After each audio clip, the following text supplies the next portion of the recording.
जय हिंद दोस्तों, स्वागत है आप सभी का इस सीरीज में जिसमें हम इंडियन पॉलिटी को कवर कर रहे हैं। तो हमने हिस्टोरिकल बैकग्राउंड कंप्लीट कर लिया है। अब यहाँ पर नेक्स्ट चैप्टर पर बढ़ रहे हैं जो कि है मेकिंग ऑफ द कॉन्स्टिट्यूशन। हमारा जो संविधान है वो कैसे अस्तित्व में आया। तो काफ़ी सारे क्वेश्चंस आपको ये चैप्टर में से एग्जाम में देखने को मिलेंगे।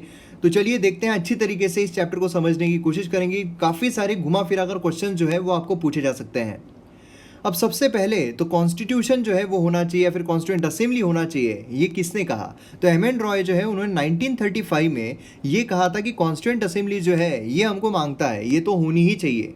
फिर उसके बाद जो कॉन्स्टिट्यूशन है या फिर कॉन्स्टिट्यूएंट असेंबली है उसकी मांग यहाँ पर काफ़ी ज़ोरों शोरों से आगे बढ़ने लगी। जो ब्रिटिशर्स है उनकी तरफ से सबसे पहले कॉन्स्टिट्यूएंट असेंबली की बात कहाँ पर की जाती है? तो वो की जाती है ऑगस्ट ऑफर में। आपको याद होगा, अगर आपने मॉडर्न हिस्ट्री के लेक्चर देखे हैं उसमें हमने कवर किया था, जो ऑगस्ट ऑफर था उसमें एक तो डोमिनेंस स्टेटस जो है उसकी यहाँ पर बात की गई थी, उसी के साथ साथ इन प्रिंसिपल अप्रूवल जो है कॉन्स्टिट्यूशन का उसकी बात की गई, और कॉन्स्टिट्यूशन मेकिंग बॉडी जो है उसका भी यहाँ पर जिक्र किया गया था। तो सबसे पहले कॉन्स्टिट्यूएंट असेंबली का जिक्र ब्रिटिशर्स की तरफ से ऑगस्ट ऑफर में हमें देखने को मिलता है। और फिर उसके बाद जो मांग है वो काफ़ी ज़्यादा बढ़ जाती है और फिर हमें कैबिनेट मिशन जो है वो देखने को मिलता है, जिसमें 3 मेंबर्स देखने को मिलते हैं। एक तो स्टैफर्ड क्रिप्स, दूसरे अलेक्जेंडर और तीसरे लॉरेंस। अब यहाँ पर ये चेयरमैन देखने को मिलते हैं। और इसके बाद हमें जो कॉन्स्टिट्यूएंट असेंबली है उसका गठन होते हुए देखने को मिलता है। अब यहाँ पर कंपोजिशन अगर हम देखते हैं कॉन्स्टिट्यूएंट असेंबली का, हमारे भारत की जो कॉन्स्टिट्यूएंट असेंबली थी उसका अगर हम कंपोजिशन देखते हैं तो हमें कुछ इस प्रकार का देखने को मिलता है। मतलब हर प्रोविंस, हर प्रिंसली स्टेट को यहाँ पर कुछ सीट जो है वो अलॉकेट की गई थी। अब ये जो सीट्स थी ये किसके प्रपोर्शन में थी? ये सीट्स पॉपुलेशन जो है उसके प्रपोर्शन में थी। मतलब अगर मिलियन जो लोग हैं तो वहाँ पर एक जो है वो दिया जाएगा। मतलब यहाँ पर क्या है, 1 मिलियन मतलब क्या होता है? 1 मिलियन मतलब होता है 10 लैक्स, है ना। 10 लाख मतलब होता है 1 मिलियन। तो मतलब अगर 10 लाख लोग हैं तो वहाँ पर एक सीट जो है वो दी जाएगी। तो इस तरीके से यहाँ पर सीट्स जो है उसका यहाँ पर जो एलोकेशन है वो किया गया था। अब ये जो सीट्स का एलोकेशन किया गया है इसके तहत हमें स्ट्रेंथ, टोटल स्ट्रेंथ अगर हम देखते हैं तो वो हमें देखने को मिलती है 389।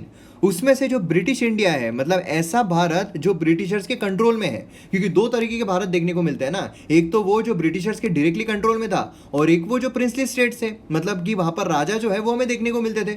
भले ही जो राजा है वो भी ब्रिटिशर्स की सुनते थे, लेकिन ऐसे भी राजा थे तो उन्हें हम प्रिंसली स्टेट्स कहते हैं।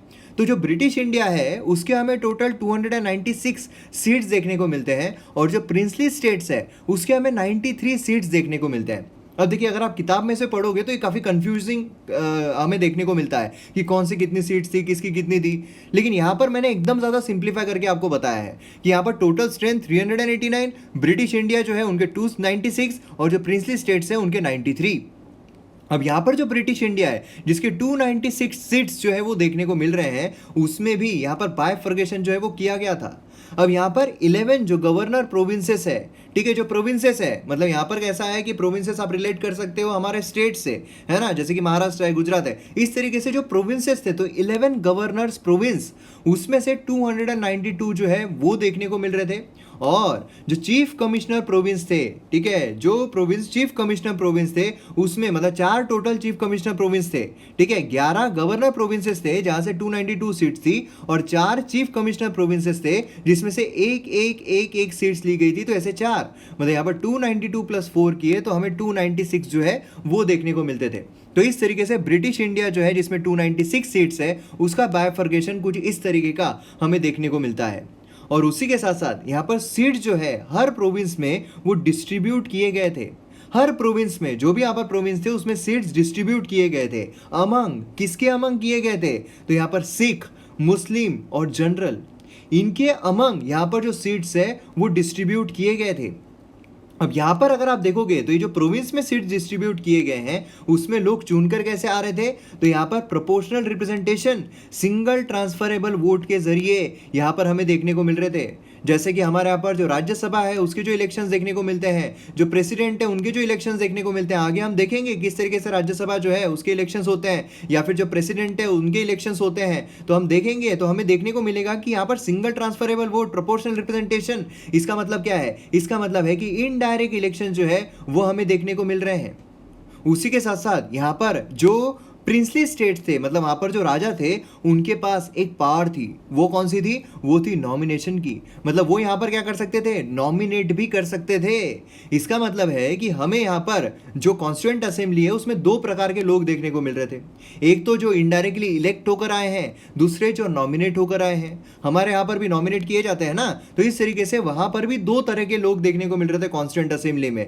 तो मतलब क्या है? मतलब कि जो कॉन्स्टिट्यूएंट असेंबली है उसमें पार्टली इलेक्टेड लोग थे, पार्टली नॉमिनेटेड लोग थे, ठीक है। और जो इलेक्शंस थे वो डायरेक्ट इलेक्शंस थे, इनडायरेक्ट इलेक्शंस थे। डायरेक्ट इलेक्शंस मतलब क्या होता है कि डायरेक्टली जो जनता है, मतलब हम लोग जो है डायरेक्टली कैंडिडेट को वोट कर रहे हैं। मतलब हम डायरेक्टली जो प्रधानमंत्री है उसको वोट कर रहे हैं, प्रधानमंत्री को इन द सेंस प्रधानमंत्री जो कॉन्स्टिट्यूएंसी से खड़े होंगे तो उनको वोट कर रहे हैं, या फिर जो हमें रिप्रेजेंट करता है डायरेक्टली हम उसे अगर वोट कर रहे हैं तो वो हो गया डायरेक्ट इलेक्शंस।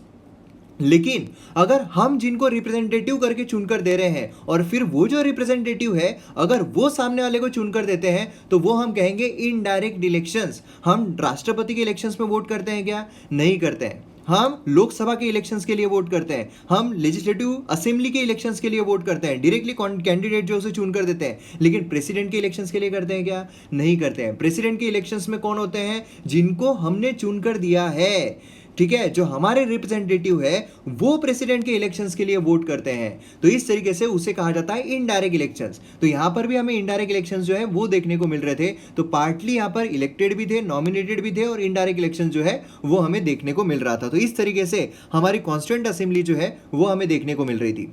उसी के साथ साथ अब यहाँ पर जब हम इलेक्शंस पर नजर डालते हैं तो इलेक्शंस में जो कांग्रेस है 208 सीटें आई, जो मुस्लिम लीग है उनकी 73 आई, उसी के साथ साथ जो बाकी की जो छोटी मोटी पार्टीज थी उनकी 15 सीट जो है इस तरीके से हमें देखने को मिल रहा था। अब यहाँ पर आप देखोगे तो टोटल स्ट्रेंथ जो है वो हमें 389 की देखने को मिल रही थी। 296 सीट जो है वो ब्रिटिश इंडिया की थी। अब प्रिंसली स्टेट जो है उन्होंने इस चीज़ को ज्वाइन ही नहीं किया। प्रिंसली स्टेट्स ने बोला नहीं, हमको इस चीज़ का हिस्सा ही नहीं बनना है। अब यहाँ पर खास चीज़ जो हमें देखने को मिलती है वो ये है कि ये कॉन्स्टिट्यूएंट असेंबली जो है इसमें मोस्ट जो पर्सनैलिटीज़ थी इंडिया की उस समय की वो सभी हमें कॉन्स्टिट्यूएंट असेंबली में देखने को मिल रही थी। लेकिन क्या सभी थी? यहाँ पर जो साहब है ये बता रहे हैं कि ये झूठ है जी, जो गांधी जी और जिन्ना जी है वो यहाँ पर नहीं थे। तो मतलब क्या है? मतलब यहाँ पर हमें देखने को मिल रहा है कि उस समय पर जितने भी प्रोमिनेंट पर्सनैलिटीज थी वो सब उसमें इंक्लूडेड थी एक्सेप्ट गांधी जी और जिन्ना। ये दो जो लोग हैं ये यहाँ पर हमें इस कॉन्स्टिट्यूएंट असेंबली का हिस्सा देखने को नहीं मिल रहे थे। क्लियर है? अब यहाँ पर अगर हम कॉन्स्टिट्यूएंट असेंबली का वर्किंग देखते हैं तो ये बहुत ज़्यादा इंपॉर्टेंट है, बहुत ज़्यादा इंपॉर्टेंट है। एक तो वो चीज़ जो हमने इंपॉर्टेंट देख ली कि कौन कौन से लोग हैं, किस तरीके से प्रोपोर्शनल रिप्रेजेंटेशन होता है, उसमें इलेक्टेड लोग भी है, नॉमिनेटेड लोग भी है, सिंगल ट्रांसफरेबल मतलब इनडायरेक्ट इलेक्शन से चुनकर आते हैं। उसी के साथ साथ मोस्ट जो पर्सनैलिटीज़ है वो उस समय के देखने को मिलते थे एक्सेप्ट गांधी जी और जिन्ना। उसी के साथ साथ यहाँ पर ये भी चीज़ बहुत इंपॉर्टेंट है जो वर्किंग है कॉन्स्टिट्यूएंट असेंबली की। फैक्चुअल इन्फॉर्मेशन के तौर पर कई एग्जाम्स में इस पर सवाल जो है वो पूछे गए हैं। पहला जो फैक्चुअल सवाल पूछा जा सकता है कि मीटिंग, तो यहाँ पर फर्स्ट मीटिंग जो है वो हमें देखने को मिली थी 9 दिसंबर 1946 को। ठीक है, फर्स्ट मीटिंग मतलब कॉन्स्टिट्यूएंट असेंबली की सबसे पहली मीटिंग जो है 9 दिसंबर 1946 को हुई थी। उसी के साथ साथ यहाँ पर जो प्रेसिडेंट थे असेंबली के, क्योंकि जो भी असेंबली होती है तो उसको प्रिसाइड करने के लिए कोई ना कोई चाहिए होता है, तो प्रेसिडेंट जो है वो कौन रहेंगे? तो यहाँ पर पहले ही इसमें जो है वो प्रेसिडेंट को इलेक्ट करके देना ये मतलब गलत हो जाता है। ठीक है, ये मतलब हमारे देश के प्रेसिडेंट की बात नहीं हो रही है, कॉन्स्टिट्यूएंट असेंबली के जो प्रेसिडेंट है मतलब जो कॉन्स्टिट्यूएंट असेंबली को प्रिसाइड करेंगे उनके यहाँ पर जिक्र जो है वो किया जा रहा है। ठीक है, मतलब आप समझ सकते हो इनडायरेक्टली कि कोई एक सभा है तो सभा को कौन प्रिसाइड करेगा, कौन चेयर करेगा, तो उस तरीके से यहाँ पर प्रेसिडेंट जो असेंबली के वो देखने को मिल रहे थे। तो ये किन्हें बनाया जाए? तो उस टाइम पर जो सबसे सीनियर मेंबर थे ऐसा सोचा गया कि उनको टेम्पररी यहाँ पर हम जो है वो प्रेसिडेंट बना देते हैं। तो वो कौन बने थे? तो यहाँ पर टेम्पररी बेसिस पर डॉक्टर सच्चिदानंद सिन्हा जो है वो यहाँ पर प्रेसिडेंट बनते हैं असेंबली के। तो पहले प्रेसिडेंट हमको कौन देखने को मिलते हैं? पहले प्रेसिडेंट जो टेम्पररी बेसिस पर थे वो हमें डॉक्टर सच्चिदानंद सिन्हा जो है वो देखने को मिलते हैं। बहुत इंपॉर्टेंट क्वेश्चन है एग्जाम पर्सपेक्टिव से। फिर उसके बाद यहाँ पर 11 दिसंबर 1946 को पहली मीटिंग होती है, 9 दिसंबर को तब यहाँ पर टेम्पररी बेसिस पर डॉक्टर सच्चिदानंद सिन्हा जो है उन्हें यहाँ पर लिया जाता है। फिर 11 दिसंबर को यहाँ पर इलेक्शन जो है वो होते हैं प्रेसिडेंट की जो चेयर करेगा उसके लिए। अब इसमें कौन वोट करता है? जो लोग कॉन्स्टिट्यूएंट असेंबली के हैं वही लोग इसमें वोट करेंगे भैया हम में से कौन यहाँ पर जो प्रिसाइड है वो कर लेगा, मतलब हम में से ही। ठीक है, यहाँ पर ये जो है प्रिसाइड कर लेगा। तो इस तरीके से यहाँ पर हमें देखने को मिलता है कि डॉक्टर राजेंद्र प्रसाद जो है वो यहाँ पर प्रेसिडेंट बनते हैं असेंबली असेंबली के फर्स्ट परमानेंट थे ये, ठीक है, फर्स्ट परमानेंट प्रेसिडेंट। और जो वाइस प्रेसिडेंट है असेंबली के वो एस.सी. मुखर्जी, ये हमें देखने को मिलते हैं। तो ये दो जो नाम है ये बहुत ज़्यादा इंपॉर्टेंट है। उसी के साथ एक और नाम जो है वो बहुत इंपॉर्टेंट आता है, वो है बी.एन. राव। बी.एन. राव जो है ये कॉन्स्टिट्यूशनल एडवाइजर हमें देखने को मिलते हैं, ठीक है। तो ये जो चीज़ है काफ़ी इंपॉर्टेंट है। और उसी के साथ साथ यहाँ पर जो कॉन्स्टिट्यूंट असेंबली थी, तो कॉन्स्टिट्यूंट असेंबली को जो मुस्लिम लीग है उन्होंने यहाँ पर मतलब यहाँ पर बॉयकॉट कर दिया था, वहाँ पर वो गए ही नहीं थे, ठीक है। तो यहाँ पर इनका यही था कि भैया हमको पाकिस्तान चाहिए, छीन के लेंगे आज़ादी, पूरी लेंगे आज़ादी। तो इस तरीके से मुस्लिम लीग जो है उन्होंने जो कॉन्स्टिट्यूंट असेंबली है उसको यहाँ पर बॉयकॉट कर दिया था। क्लियर है। तो ये जो स्लाइड है ये बहुत ज़्यादा इंपॉर्टेंट है। फिर उसके बाद यहाँ पर ऑब्जेक्टिव रिजोल्यूशन देखने को मिलता है। मतलब 13 दिसंबर 1946 को, 9 दिसंबर को शुरू हुआ था, 11 दिसंबर को प्रेसिडेंट चुनकर आए। फिर उसके बाद 13 दिसंबर को जवाहरलाल नेहरू के द्वारा हिस्टोरिक ऑब्जेक्टिव रिजोल्यूशन जो है वो असेंबली में मूव किया जाता है, जो कि नींव रखता है हमारे कॉन्स्टिट्यूशनल स्ट्रक्चर की। मतलब यहाँ पर जो फंडामेंटल है, जो हमारे कॉन्स्टिट्यूशन की फिलॉसफी है, वो हमें इस ऑब्जेक्टिव रिजोल्यूशन में देखने को मिलती है। अब पूरा ऑब्जेक्टिव रिजोल्यूशन हमें देखने की जरूरत नहीं है, कुछ अगर उसका क्रक्स हम देखते हैं तो हमें देखने को मिलता है कुछ ये पॉइंट्स, जैसे कि उन्होंने डिक्लेयर किया था इंडिया को एज एन इंडिपेंडेंट, सोवेरेन और रिपब्लिक। उसी के साथ साथ जो टेरिटरीज है अब वो यहाँ पर इंडियन नेशन जो है उससे कंप्राइज करेगी, और जो स्टेट्स है ऑफ ब्रिटिश इंडिया और इंडियन स्टेट्स और इंडिया जो है वो यहाँ पर यूनियन रहेगा सभी का। मतलब यहाँ पर आप समझ रहे हो, जैसे कि मैं आपको एग्जांपल देता हूँ कि जो यूएसए है, यूएसए को यूनाइटेड स्टेट्स ऑफ अमेरिका कहा जाता है। यूनाइटेड स्टेट्स ऑफ अमेरिका क्यों कहा जाता है? क्योंकि यूएसए ये पहले कंट्री नहीं था, छोटे छोटे स्टेट्स थे। ये सब स्टेट जो है ये मिलकर साथ में आते हैं और एक यूनियन क्रिएट करते हैं, इसलिए बनता है यूनाइटेड स्टेट्स ऑफ अमेरिका। हमारे भारत को हम यूनाइटेड स्टेट्स ऑफ इंडिया बोलते हैं क्या? नहीं बोलते हैं, क्योंकि यहाँ पर आप देखोगे तो गुजरात है, महाराष्ट्र है, तमिलनाडु है, उत्तर प्रदेश, ये सब अलग अलग रहने के बाद एक साथ एक अलायंस में आकर इन्होंने जो है वो राष्ट्र खड़ा नहीं किया। राष्ट्र पहले था, फिर उससे स्टेट्स हमें देखने को मिलते हैं, है ना। तो यहाँ पर जितने भी स्टेट्स है ये सब क्या होंगे? ये सब इंडिया में एज अ यूनियन कहलाएंगे, ठीक है। तो यहाँ पर ये चीज़ हमें देखने को मिलती है। और उसी के साथ साथ जो भी यहाँ पर टेरिटरीज है वो सब यहाँ पर जो भी फंक्शंस है, पावर्स है, ये सब खुद के हिस्से कर पाएंगे, ठीक है, खुद के हिस्से कर पाएंगे। अब यहाँ पर ब्रिटिशर जो है वो यहाँ पर इन पर राज नहीं करेंगे। जो भी पावर है, जो भी authority of sovereign independent India, और उसी के साथ साथ यहाँ पर जो लोग हैं उनसे जो पावर है वो डिराइव की जाएगी। इसीलिए जब हम प्रीएम्बल देखेंगे उसमें हमें देखने को मिलेगा कि शुरुआत जो है वो यहीं से होती है कि वी द पीपल, जो लोग हैं वो सोवरेन है, जो लोग हैं उनकी जो पावर है वो सोर्स ऑफ पावर हमें देखने को मिलती है। उसी के साथ साथ यहाँ पर जितने भी लोग हैं इंडिया के, उन सबको जो चीज़ें हैं वो गारंटीड की जा रही है। कौन सी चीज़ें? Justice, equality of status, equality before law. जो लॉ है उसके सामने सभी आप इक्वल रहोगे। स्टेटस जो है उसमें इक्वालिटी रहेगी। जस्टिस, सबको न्याय मिलेगा। Freedom of thought and expression, मतलब आपको यहाँ पर जो फ्रीडम है थॉट्स का, एक्सप्रेशन का, वो मिलेगा। नहीं तो अंग्रेजों के काल में क्या होता था कि आपने अगर उनके अगेंस्ट में कुछ भी बोल दिया, चलो भैया जेल में। तो ये चीज़ यहाँ पर नहीं होगी। यहाँ पर हर किसी को फ्रीडम ऑफ थॉट और एक्सप्रेशन जो है वो मिलेंगे, subject to law and public morality. ऐसा नहीं है कि कुछ भी बोलते जा रहा है, ऐसा नहीं होना चाहिए। उसी के साथ साथ यहाँ पर एडिक्वेट सेफगार्ड जो है माइनॉरिटीज़ को वो भी दिया जाएगा। जो बैकवर्ड है, ट्राइबल एरियाज के, डिप्रेस क्लासेस के, उनको भी यहाँ पर एडिक्वेट सेफगार्ड दिया जाएगा, ठीक है। उसी के साथ साथ यहाँ पर जो लोग हैं उनके जो सोवरेन राइट है ज़मीन पर, सी पर, एयर पर, ये यहाँ पर इंडियन रिपब्लिक के रहेंगे। मतलब यहाँ पर इंडिया जो है उसके अधिकार यहाँ पर देखने को मिलेंगे, ज़मीन हो, एयर हो या फिर पानी हो, सब जगह पर। उसी के साथ साथ यहाँ पर जो वर्ल्ड पीस है, जो दुनिया में शांति है, उसके प्रमोशन के लिए भी यहाँ पर कंट्रीब्यूट किया जाएगा। और जो मैनकाइंड है उसके वेलफेयर के लिए भी यहाँ पर जो कंट्रीब्यूशन है वो प्रोवाइड किया जाएगा। तो इस तरीके से ये ऑब्जेक्टिव रिजोल्यूशन हमें देखने को मिलता है। ये मैंने आपको क्यों यहाँ पर इतना डीप में डिटेल में बताया, क्योंकि जब हम यहाँ पर प्रीएम्बल पढ़ेंगे, जब हम हमारे कॉन्स्टिट्यूशन पर जाएंगे, तब आपको पता चलेगा कि बहुत सारी चीज़ें जो है ऑब्जेक्टिव रिजोल्यूशन ये क्रक्स हमें देखने को मिलता है। मतलब एक फिलोसॉफी जो हमारे कॉन्स्टिट्यूशन की वो यहाँ पर हमें समझ में आती है, वो यहाँ पर हमें देखने को मिलती है। अब यहाँ पर आप देखोगे तो जो कॉन्स्टिट्यूएंट असेंबली थी ये रिजोल्यूशन जो है यूनानिमसली अडॉप्ट करती है 22 जनवरी 1947 को। ये भी डेट जो है काफ़ी इंपॉर्टेंट है, डायरेक्टली फैक्चुअली पूछा जा सकता है। तो 22 जनवरी 1947 जो है उस दिन यहाँ पर जो रिजोल्यूशन है यूनानिमसली अडॉप्ट किया जाता है असेंबली के द्वारा।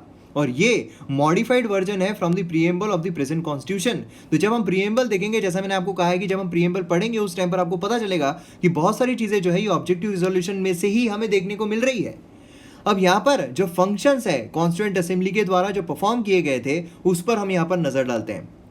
अब देखिए क्या हुआ, जो हमारी कॉन्स्टिट्यूएंट असेंबली है वो 1946 से जो है वो उन्होंने सेशन जो है वो लेना शुरू किए, कॉन्स्टिट्यूशन जो है वो बनाना शुरू किया। अब 15 अगस्त 1947 को हमें आज़ादी मिल जाती है।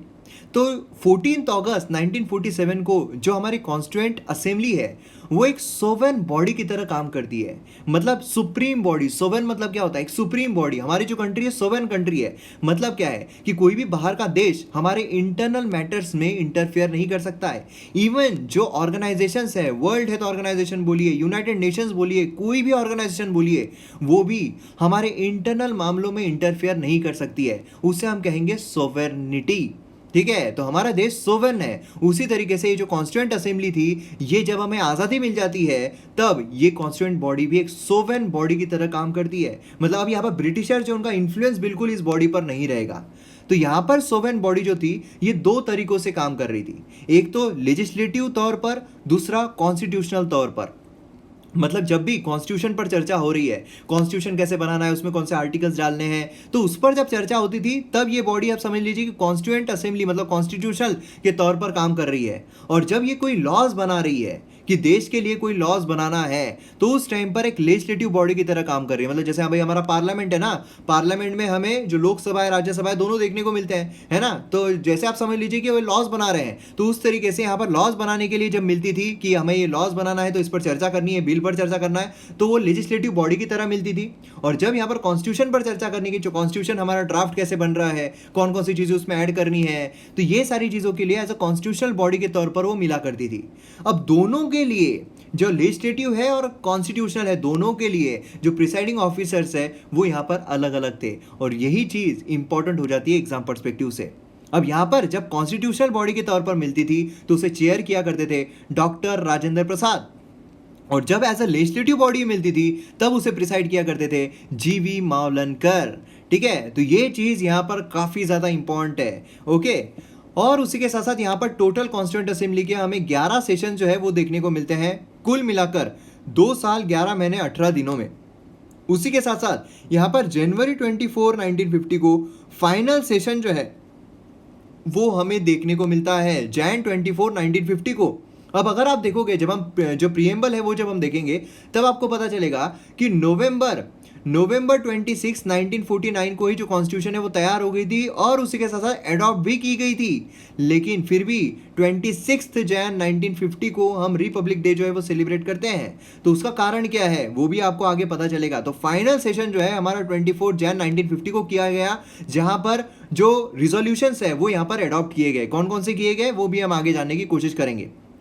अब यहाँ पर जो फैक्ट्स है वो बहुत इंपॉर्टेंट है, जो प्रीलिम्स है उसके लिए। ठीक है, मतलब ये प्रीलिम्स जो है वो यूपीएससी हो या दूसरी स्टेट पीएससी हो, कोई भी एग्जाम हो, उसके लिए फैक्ट्स काफ़ी ज़्यादा इंपॉर्टेंट है। पहला तो ये कि कॉन्स्टिट्यूएंट असेंबली जो है उसने इंडिया की मेंबरशिप कॉमनवेल्थ के लिए रेटिफाई की मई 1949 को।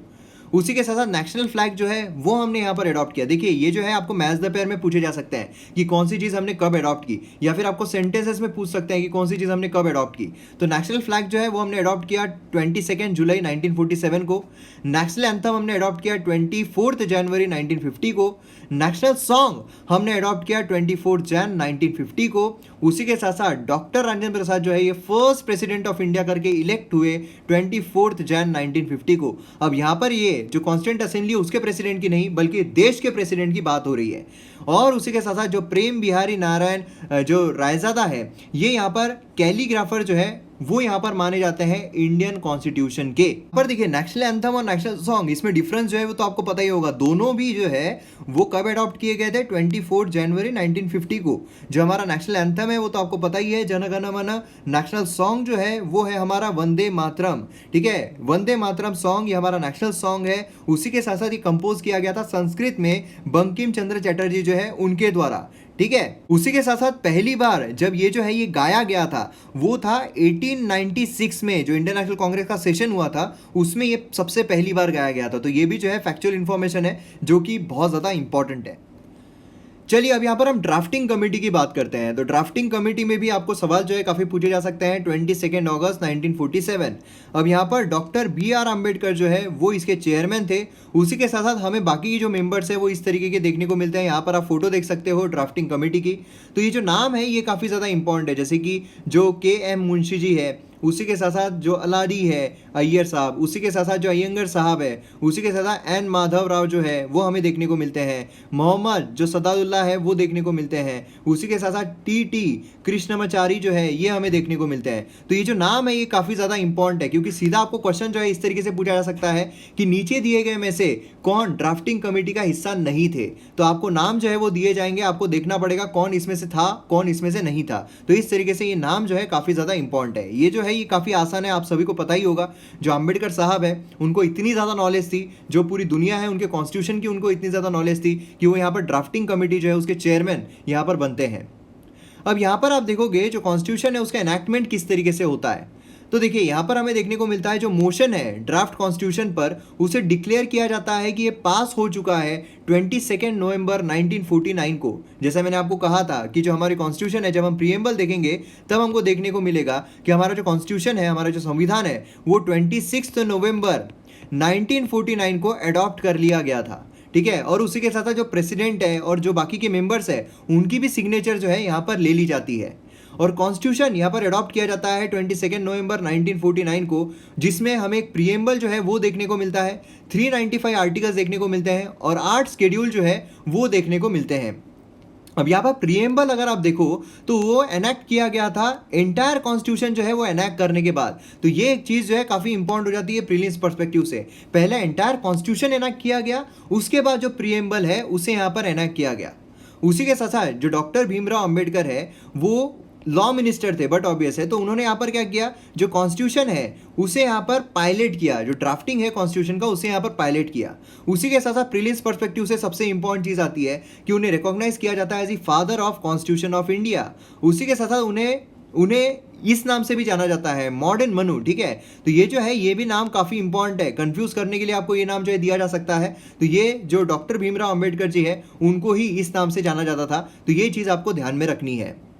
अब यहाँ पर अगर आप देखोगे तो कुछ प्रोविजन जो है सिटीजनशिप को लेकर, इलेक्शंस को लेकर, प्रोविंशियल पार्लियामेंट को लेकर, टेम्पररी और ट्रांजिशनल प्रोविजंस जो है, शॉर्ट टाइटल जो है, ये यहाँ पर फोर्स में आ गए थे 22 नवंबर 1949 को। मतलब जब हमारा जो कॉन्स्टिट्यूशन है उसे अडॉप्ट किया गया उस टाइम पर ही कुछ प्रोविजन जो है वो यहाँ पर अडॉप्ट किए गए थे, कुछ प्रोविजन जो उन्हें लागू किया गया था, जैसे कि सिटीजनशिप हो गया, इलेक्शंस हो गया, ये सारी चीज़ें। और बाकी की जो चीज़ें हैं, जो भी रिमेनिंग प्रोविजंस है वो सब फोर्स में आते हैं 26 जनवरी 1950, मतलब रिपब्लिक डे को। ठीक है, जिसे हम रिपब्लिक डे जो है वो सेलिब्रेट करते हैं। तो अब आपके मन में ये सवाल आ रहा होगा कि जब हमारा कॉन्स्टिट्यूशन 26 नवंबर 1949 को अडॉप्ट कर लिया गया तो फिर क्यों जो प्रोविजंस है, मोस्ट ऑफ द प्रोविजन हम रिपब्लिक डे क्यों 26 जनवरी 1950 को क्यों सेलिब्रेट करते हैं? तो उसका कारण है पूर्ण स्वराज। मॉडर्न हिस्ट्री में आपको याद होगा 22 जनवरी को हमने पूर्ण स्वराज डे जो है, पूर्ण स्वराज रिजोल्यूशन जो है वो अडॉप्ट किया था और फर्स्ट इंडिपेंडेंस डे जो है वो हमने सेलिब्रेट किया। तो इसीलिए ये जो दिन है इसको हम फर्स्ट इंडिपेंडेंस डे जो है वो करके सेलिब्रेट करते हैं, और इसीलिए रिपब्लिक डे जो है वो 26 जनवरी जो है उस दिन यहाँ पर सेलिब्रेट किया गया। उसी के साथ साथ यहाँ पर क्या हुआ है कि कमेंसमेंट जो है कॉन्स्टिट्यूशन ऑफ इंडिया का वो यहाँ पर होता है इंडिपेंडेंस एक्ट 1947 और गवर्नमेंट ऑफ इंडिया एक्ट 1935 जो है उसे यहाँ पर रिपेल कर दिया जाता है। ठीक है, हमने जो दोनों एक्ट है वो हमने लास्ट चैप्टर में देखे हुए हैं। ठीक है, तो ये दोनों जो एक्ट्स है उन्हें यहाँ पर रिपेल कर दिया जाता है। अब यहाँ पर हम बात करते हैं क्रिटिसिज्म की, कि यहाँ पर जो कॉन्स्टिट्यूएंट असेंबली है उसका किस तरीके से क्रिटिसिज्म हुआ था। तो पहला क्रिटिसिज्म तो ये था कि एक रिप्रेजेंटेटिव बॉडी नहीं है।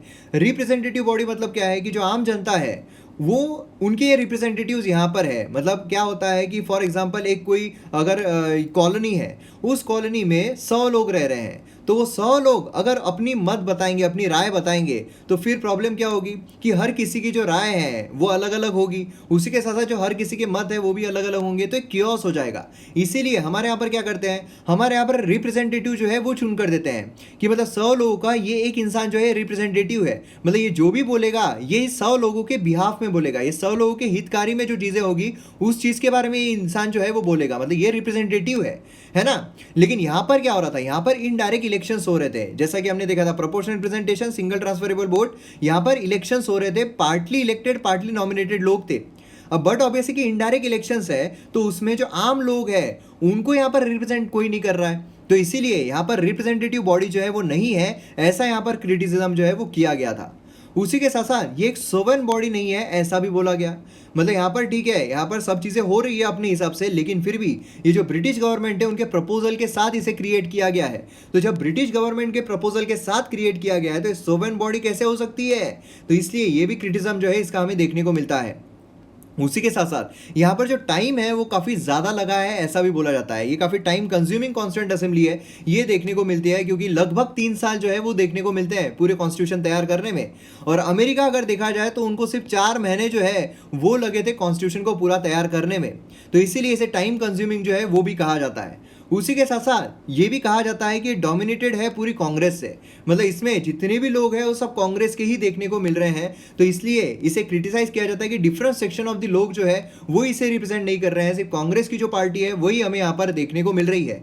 उसी के साथ साथ यहाँ पर डोमिनेटेड है हिंदू से, ये भी यहाँ पर क्रिटिज्म जो है वो यहाँ पर देखने को मिला था। ठीक है, तो ये भी एक क्रिटिज्म काफ़ी इंपॉर्टेंट है कि हिंदू जो है उनसे डोमिनेटेड है। ये मेंस में आपको काफ़ी इंपॉर्टेंट है। ठीक है, मेंस पर्सपेक्टिव से ऐसे क्वेश्चन जो है आपको पूछे जाएंगे कि यहाँ पर अगर आपको बोला जाए कि इवेल्युएट करो, तो आपको क्रिटिज्म जो बोला गया है वो भी यहाँ पर लिखना पड़ेगा। उसी के साथ साथ यहाँ पर डोमिनेटेड है लॉयर्स से, पॉलिटिशियंस है, ऐसा यहाँ पर देखने को मिलता है। मतलब देखिए आप, मोस्ट ऑफ दी जो लोग थे, मोस्ट ऑफ दी लीडर्स थे वो यहाँ पर लॉयर थे, तो अलग अलग जो सेक्शन के लोग हैं वो इसमें रिप्रेजेंट नहीं किए गए हैं, तो इसलिए यहाँ पर डोमिनेटेड है लॉयर्स से, पॉलिटिशियंस से, तो यही यहाँ पर बोला गया। तो यहाँ पर नेहरू जी जो है वो भी बोल रहे हैं कि उस टाइम पर यार लॉयर जो ये है वो बहुत ज़्यादा प्रचलित में था, आए गए सभी लोग जो है वो लॉयर जो है वो बन रहे थे, तो करे क्या, बोले तो बोले क्या। तो यहाँ पर मोदी जी धीरे से बोल रहे हैं कि मैं उस टाइम पर था ही नहीं यार। अब जिनको पता नहीं है, अगर हम करें तो करें क्या, बोले तो बोले क्या। वाह मोदी जी वाह। तो ये इस तरीके से इस्तेमाल किया जाता है, तो इसलिए यहाँ पर ये बोल रहे हैं कि ये वो बोल ही नहीं सकते हो तुम वाह मोदी जी, क्योंकि मैं उस टाइम पर था ही नहीं। तो इस तरीके से यहाँ पर ये जो चीज़ें हैं ये देखने को मिल रही है। तो ये क्रिटिसिज्म आपको ध्यान में रखना है, बहुत इंपॉर्टेंट है मेंस पर्सपेक्टिव से। तो यहाँ पर हमारा जो चैप्टर है खत्म होता है making of the constitution. Next इसमें हम सैलिएंट फीचर जो है वो देखने की कोशिश करेंगे। तो मिलते हैं हम नेक्स्ट वीडियो में। जय हिंद।